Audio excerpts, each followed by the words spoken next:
ऐसे ही educational video को पाने के लिए मेरे चैनल को सब्सक्राइब करें और साथ में बेल आइकन को प्रेस करें ताकि मेरे आने वाले वीडियो की नोटिफिकेशन आपको मिल सके। Okay, now let's start. Hello friends, कैसे हो आप सब। मैं विकास आपका स्वागत करता हूं आपके अपने ही YouTube channel study with Anil sir में। जैसा कि आप जानते हैं, अभी हम प्राचीन भारत का इतिहास पढ़ रहे हैं। प्राचीन भारत के इस क्रैश कोर्स में हम मौर्य वंश के इतिहास तक पहुंच चुके हैं। दोस्तों, मौर्य वंश में केवल 3 ही शासक हुए हैं जो अत्यंत ही प्रतिभाशाली थे, जिन्होंने पूरे अखंड भारत पर राज्य किया। कौन थे वो 3 शासक? महान चंद्रगुप्त मौर्य, बिंदुसार और सम्राट अशोक।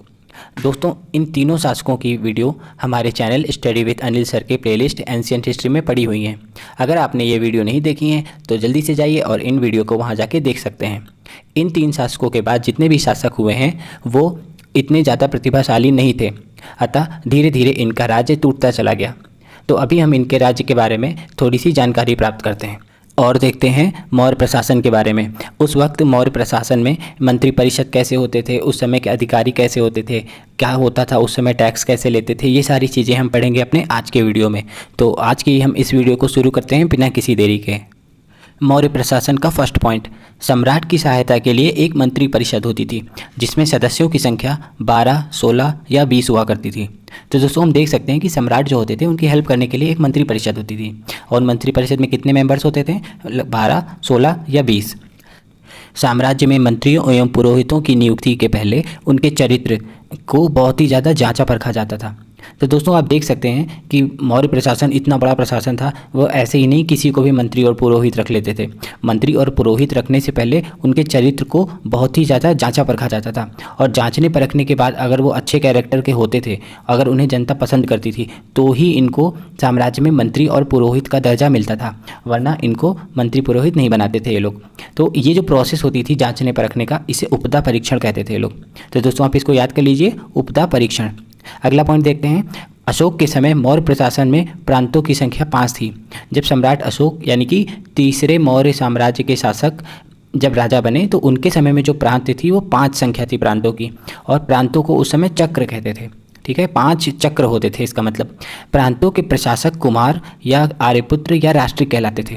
और जो प्रांत होते थे और उसमें जो प्रशासक होते थे, जो उस प्रांत को देखते थे, एक तरीके से उस प्रांत के छोटे से राजा होते थे, तो उन्हें कुमार, आर्यपुत्र या राष्ट्रिक कहलाते थे। प्रांतों का विभाजन विषय में किया जाता था जो विषयपति के अधीन होता था। तो दोस्तों, आप देख सकते हैं कि प्रांत जो बहुत ही बड़ा होता था उसको भी इन्होंने डिवाइड कर रखा था कई सारे विषयों में। और उस विषय को जो वहाँ का अधीन होता था, जो उस विषय की देखभाल करता था, मतलब एक तरीके से वहाँ का जो प्रशासक होता था, उसको ये लोग विषयपति कहते थे। प्रशासन की सबसे छोटी इकाई ग्राम थी जिसका मुखिया ग्रामीक कहलाता था। दोस्तों, आपको ये याद करना है कि प्रशासन जितने भी था, भारत देश का जो प्रशासन था उस समय मौर्य साम्राज्य का, उसकी जो सबसे छोटी इकाई होती थी वो थी ग्राम, जिसका मुखिया ग्रामीक कहलाता था। प्रशासकों में सबसे छोटा गोप होता था जो 10 ग्रामों का शासन संभालता था। दोस्तों, अभी हमने इससे पहले पढ़ा था कि जो प्रशासन की सबसे छोटी इकाई होती थी वो होती थी ग्राम। अब ग्राम में भी 10 ग्रामों को मिला लो तो जो बनता था, उसका जो प्रशासक होता था उसे गोप कहते थे। अगला पॉइंट देखते हैं। मेगस्थनीज के अनुसार नगर का प्रशासन 30 सदस्यों का एक मंडल करता था जो 6 समितियों में विभाजन था। प्रत्येक समिति में 5 सदस्य होते थे। तो दोस्तों, आप देख सकते हैं कि मेगस्थनीज ने बताया है कि नगर का प्रशासन 30 सदस्यों का एक मंडल करता था और वो 30 सदस्य भी डिवाइड होते थे 6 समितियों में, और हर समिति में 5 मेंबर्स होते थे। तो आप देख सकते हैं कि 30 सदस्यों का एक मेंबर होता था जो नगर का प्रशासन संभालता था। ये बात बताई गई है मेगस्थनीज के द्वारा। आपको पता ही होगा कि मेगस्थनीज एक दार्शनिक था जो महान सिकंदर के साथ भारत आया था। दोस्तों, मेगस्थनीज ने एक किताब भी लिखी है। क्या है उस किताब का नाम? आपको ये कमेंट्स में लिख के बताना है। अब हम अपना अगला पॉइंट देखते हैं। बिक्री कर के रूप में मूल्य का 10वां भाग वसूला जाता था। इससे बचाने वाले को मृत्युदंड दिया जाता था। दोस्तों, आप देख सकते हैं कि जो बिक्री कर होता था वो वसूला जाता था उस समय के लोगों से भी, और वो कितना वसूला जाता था? जितना मूल्य होता था उसका 10वां भाग लिया जाता था, और जो इसे बचाने की कोशिश करता था उसे मृत्युदंड दिया जाता था। तो आप देख सकते हैं कि मौर्य प्रशासन का जो एडमिनिस्ट्रेशन था वो कितना स्ट्रिक्ट था। मेगस्थनीज के अनुसार एग्रोनोमाई मार्ग निर्माण अधिकारी होता था। इन्होंने बताया कि जो एग्रोनोमाई होता था वो मार्ग निर्माण मतलब सड़क वड़क बनाने का काम करता था, उसका एक अधिकारी होता था। सारी चीज़ें इसी के अंडर में बनती थी। युद्ध सेना का नेतृत्व करने वाला अधिकारी नायक कहलाता था। दोस्तों इस पॉइंट से आप समझ ही गए होंगे कि जो सेना का नेतृत्व करता था ऐसे अधिकारी को नायक कहते थे। सैन्य विभाग का सबसे बड़ा अधिकारी सेनापति होता था। जो सैन्य विभाग होता था मतलब जितने भी सैनिक होते थे उसका जो सबसे बड़ा अधिकारी होता था उसे सेनापति कहते थे। मौर्य प्रशासन की सभी सेना और उसका जो नायक होता था वो सभी अधिकारी सेनापति के अंडर आते थे। मेगास्थनीज के अनुसार मौर्य सेना का रखरखाव 5 सदस्यीय 6 समितियां करती थी।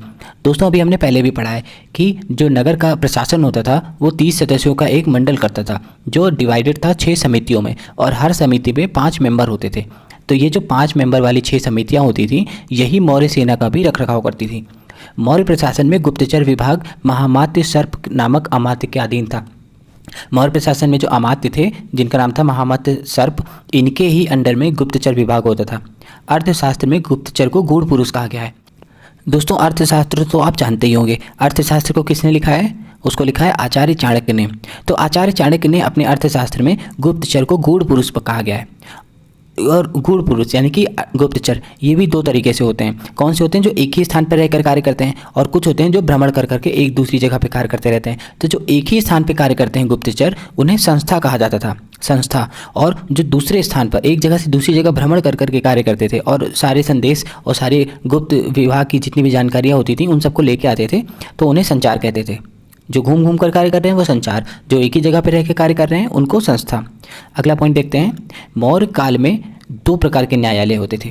इनके यहाँ कोर्ट भी होते थे जो न्याय करते थे। किसी भी प्रॉब्लम से रिलेटेड अगर आपको है तो आप न्यायालय में जा सकते हैं। तो न्यायालय इनके यहाँ 2 प्रकार के होते थे। कौन कौन से? धर्मस्थीय और कंटक शोधक। धर्मस्थीय न्यायालय के न्यायाधीश व्यवहारिक कहलाता था। जो इनके जज होते थे धर्मस्थलीय न्यायालय के, उन्हें व्यवहारिक कहते थे। और कंटक शोधक के जो जज होते थे उन्हें प्रादेष्ट्रीय कहते थे। और जनपदीय न्यायालय होता था उसे रज्जुक कहलाते थे। तो आप देख सकते हैं कि इनके यहाँ पे जो न्यायालय व्यवस्था भी बहुत ही अच्छी थी। और इनके यहाँ 2 प्रकार के न्यायालय होते थे, एक तो धर्मस्थीय और दूसरा कंटक शोधक। धर्मस्थीय के जो जज होते थे उन्हें व्यवहारिक कहते थे, और कंटक शोधक के जो जज होते थे उन्हें प्रादेष्ट्रीय कहते थे। और एक जनपद लेवल का भी कोर्ट होता था जिसे राजुक कहते थे। अगला पॉइंट देखते हैं। राजा के साप्तांग सिद्धांत की व्याख्या सर्वप्रथम चाणक्य ने की। दोस्तों this is the most important question. Chanakya ने जो अपनी अर्थशास्त्र लिखी है उसमें इन्होंने बताया है कि हर राजा के पास एक साप्तांग सिद्धांत होना चाहिए। अब आप सोच रहे होंगे साप्तांग सिद्धांत क्या होता है? साप्तांग सिद्धांत के अंतर्गत हर राजा के पास क्या क्या होने चाहिए, मेंबर्स कौन कौन से होने चाहिए? पहला तो स्वयं राजा, दूसरा अमात्य, तीसरा जनपद, चौथा दुर्ग, 5वां कोष, 6ठा दंड एवं 7वां मित्र। ये सारी चीज़ें राजा के पास होनी चाहिए।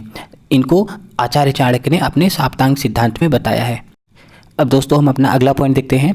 राज्य की आय का मुख्य स्रोत भूमि कर था जो उपज का 1/6 भाग होता था।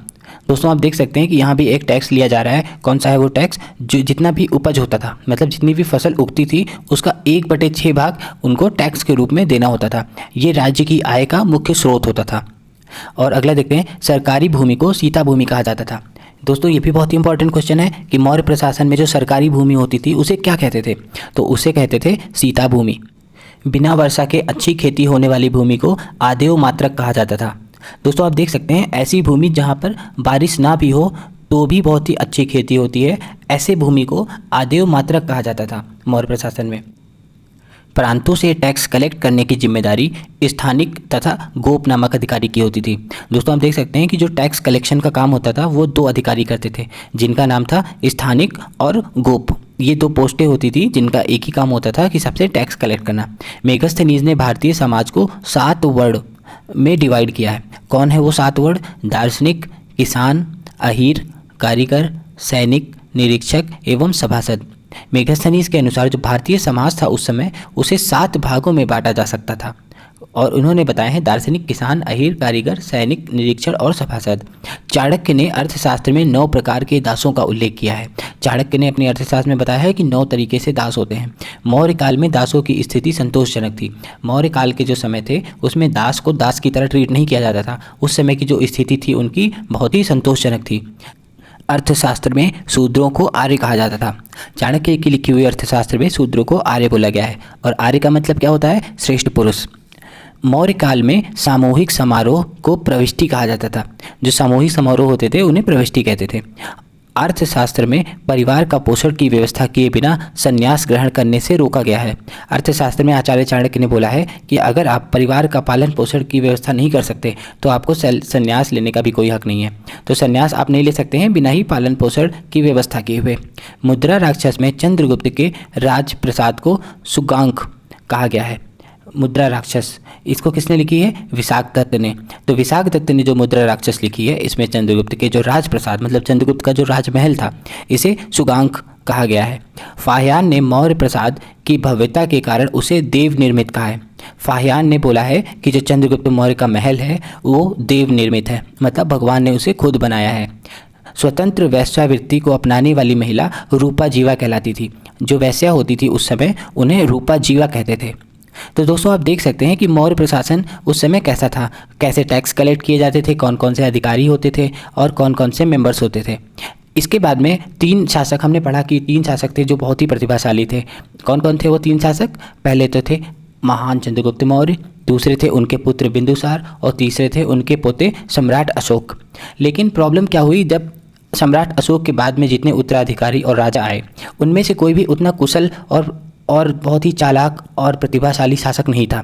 तो धीरे धीरे क्या हुआ, उनका राज्य बिखरता गया और एक समय ऐसा आया जब उस पर पूरी तरीके से किसी दूसरे ने कब्जा कर लिया।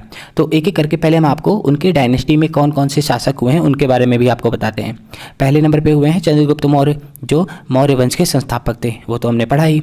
और उसके बाद में उनके पुत्र आए बिंदुसार, बिंदुसार के बाद उनके पुत्र आए अशोक। अशोक तक तो सब ठीक था। अशोक के समय में इन्होंने लगभग पूरे भारतवर्ष पर राज्य कर लिया था और अखंड भारत का सम्राट बन के बैठे हुए थे। इसके बाद में इनके पुत्र आए दशरथ, दशरथ के बाद इनके पुत्र आए संप्रति, संप्रति के बाद कौन आए? सलीसुका। इसके बाद इनके पुत्र देववर्मन, उसके बाद इनके पुत्र सत्यधवन और उसके बाद आए बृहदत्त। बृहदत्त इस वंश के अंतिम शासक थे।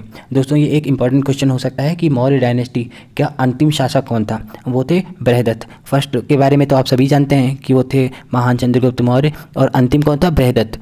अच्छा आगे देखते हैं। He was assassinated by the Pushyamitra Shunga who founded Shunga dynasty. तो बृहदत्त को किसने मार डाला? पुष्यमित्र शुंग ने, और उसके बाद शुंग डायनेस्टी की स्थापना की। थोड़ा सा और देखते हैं। मौर्य वंश का अंतिम शासक बृहदत्त था। इसकी हत्या इसके सेनापति पुष्यमित्र शुंग ने 185 BC में कर दी और मगध पर शुंग वंश की नींव डाली।